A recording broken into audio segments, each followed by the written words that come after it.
Alright everyone, we're going to be trying to finish up Project F engine today. We kind of just off camera there, we got the cam key out of the old cam and put on the new cam gear. We're also going to do the same with the old crank. There's this key that needs to go in here, and when we press on the gear, that's what it sits on. That's how it rotates the cam gear. So we're going to start working on that. We finished the heads in the last episode. We're going to be putting on the valve covers, and we're going to be putting on the oil pan, and pretty much just trying to finish up the engine. We also got this... So yeah, this color I've been looking at for a while, and I've really wanted it. Now this is a really shitty one, but like the tape is pretty much what it will look like. It's like Pontiac Blue Metallic or something like that. It's kind of like Pontiac Blue, but it's actually agency We had to make blue. it custom made, right? Oh, Did you have to get that Oh, no, mixed? I didn't. So they actually offered on Oh, you got that online. on Amazon, yeah. Awesome. But yeah, so it's a really hard color to find, and it's a really beautiful color, so it'll make the engine look really good. Basically, we're going to probably paint the whole engine and supercharger, and then maybe accent a few things. And the exhaust is silver. And the exhaust is already silver, because, you know, I think this, Right. Yeah, there. you know, with like some of that, you know, that'll look pretty neat. And then maybe we'll even paint something else this color, maybe the valve covers or something. You won't really see much of the valve covers, I don't think, so. Yeah. Alright, so we're going to start getting on the timing, get the timing set. Once the timing's set, we can pretty much throw Pass me a few gloves. everything on, because timing's the only crucial part, really, of this whole ordeal, so. Whichever, also, with the plastic or the other. Also, since we are doing the double timing chain, there's no room for the balancer shaft anymore. So it is less rotational mass, so that might net us just a tiny bit more horsepower, which is, you know, trying to get as much out of this build as possible. So basically, if anyone is doing a build like this with the double timing chain, the shaft that sits here, This is it right here. you're going to have to delete this. Like, there's no way around it. You just do not use this. There's not enough room for the gear on here to rotate it anyways. And there's nothing to rotate it anyways. Because this old gear right here, this is what used to go on the cam. It would sit behind the actual gear, but since the double timing chain's there, there's just absolutely no room for it. And there's nothing to rotate it, and so it really doesn't actually matter. But that is something, that is a hurdle that you're going to have to cross if you do the same build. A lot of these pushrod engines I've never seen with one of these rotating those balancer shafts. It's in the name. It's just supposed to like reduce vibrations inside the engine, but I mean it'll be fine with that. And tons of people delete these, so it'll be all good. It'll be Gucci. It'll be fine. Also, yeah. on that there is an oiling hole in this bearing out here, or this piece. It's about right there. So you can fill it with some RTV. That's a lot of people do. You can tap it and put a screw into it, or you can rotate this, and that'll block it. So we're probably just going to RTV it and send it. This is a comparison between the two different timing chains. It almost looked like this one was thinner than a single link, but it's not. But There's just like a spacer in between the two, so that's why I thought. So the logic behind this is when it's rotating at high RPMs, the stock one would stretch. Because of like how thin those are, they do stretch, so you wouldn't want to reuse it on a high miles motor. Yeah. But I do know people who do performance like stuff and keep that chain, and it works. But like this is just better. This is just better. Everything's bigger is always better. Yep. So Can't go wrong with something like this. we're gonna have to heat up the gear that goes on here because it is pretty tight, and then slap it on real quick, and then we're going to rotate the cam and get the timing set. This is already at top dead center. That's where we left it at. So piston 1 is all the way at the top, so we can get everything lined up and get started with it. So these this is a double Rollermaster timing chain. They're kind of expensive. You can get them at like ZZP or Intense Racing and all that. But what's cool is like you can manually set your timing, which is kind of cool. Yeah, here let's move this over here real quick. So with this, there we are. So you can kind of see right there with those numbers. So that's 0 degrees. You can rotate this on here and manually set.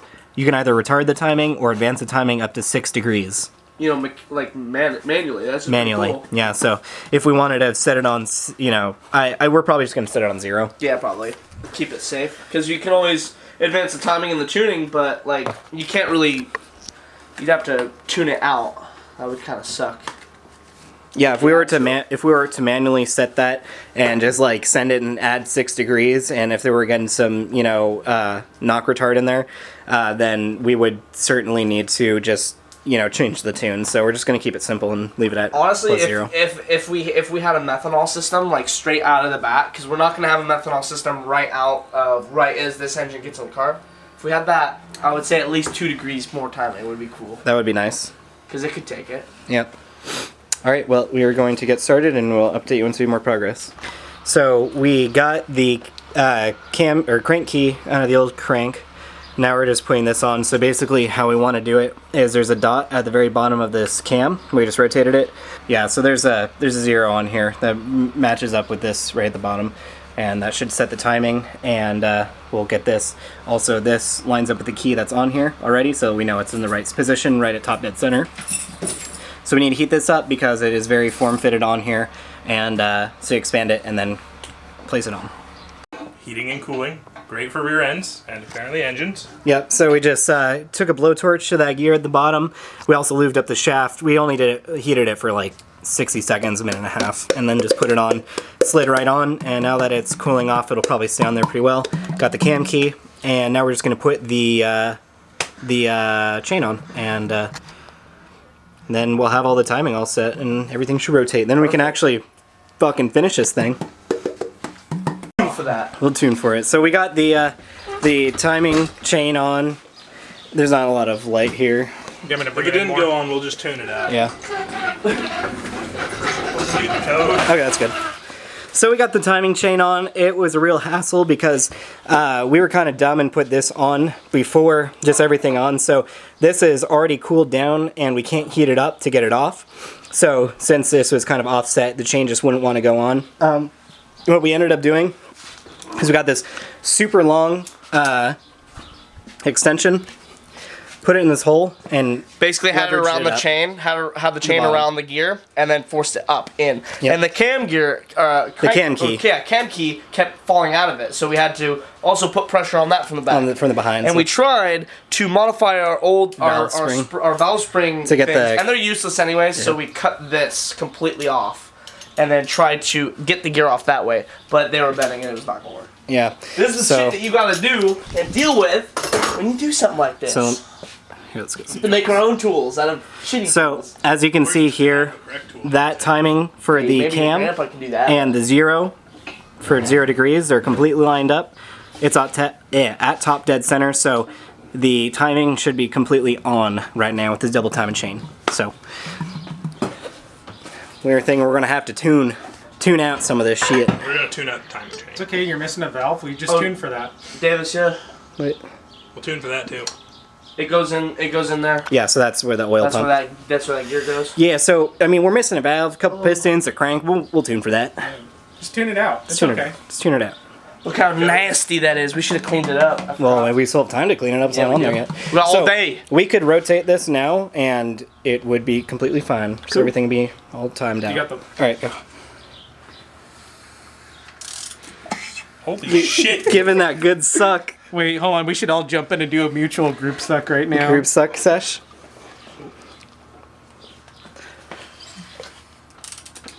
Not getting sucked yet.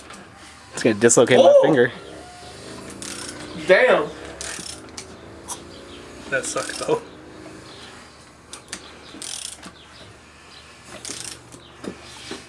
That's how you know it's my. That's how you know it's my engine, because it sucks good. It's got that good suck. It's got that good suck. Oh no, we used all the gloves. But thought we had more. Nice. Well, the valve train rotates. It has compression. It has very good compression. God, this is so gross.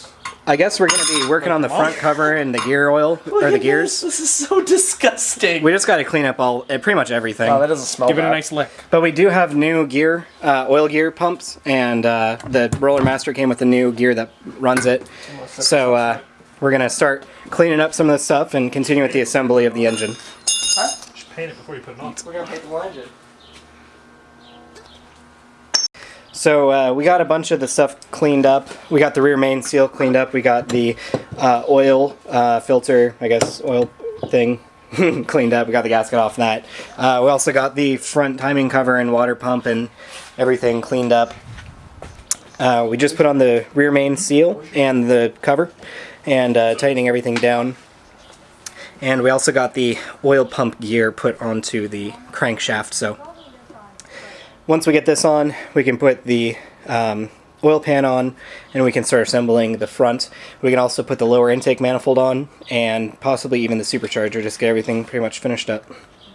So we got the valve covers on. We're just putting the screws in with the new gaskets. I'm working over here. I cleaned up the surface for the water pump and timing cover type thing. This is the oil pump gear, this new one. I'm also going to be assembling all these things there for the oil filter bracket. This guy right here, which will sit like that. Everything costs money. So unfortunately we can't find the double thickness timing chain cover thing that we bought. Just no idea where it is. So we're just going to continue. We're not going to be able to finish the front, I don't think. But we will be placing the lower intake manifold. Yeah, because that's the rear. Sure, go pop your hood. Yeah, that's what I'm thinking. So if I'm looking at my engine, right, thinking my car, you know. So That's not lined up at all. you're right. There you go. So now we get to place this. Hey, wait, why is this so easy? Because it's not in a car. Yeah, we're going to place this, and we get to put the supercharger on. This thing's actually starting to look like an engine. All I've ever done with this is get it in and out of my car. Yeah. So this is easy. Now once this is placed in, we're going to, or pretty much everything's plugged up, we're going to paint it. No, I'm not going to have one. No? Paint it with that can't. Pontiac metallic blue.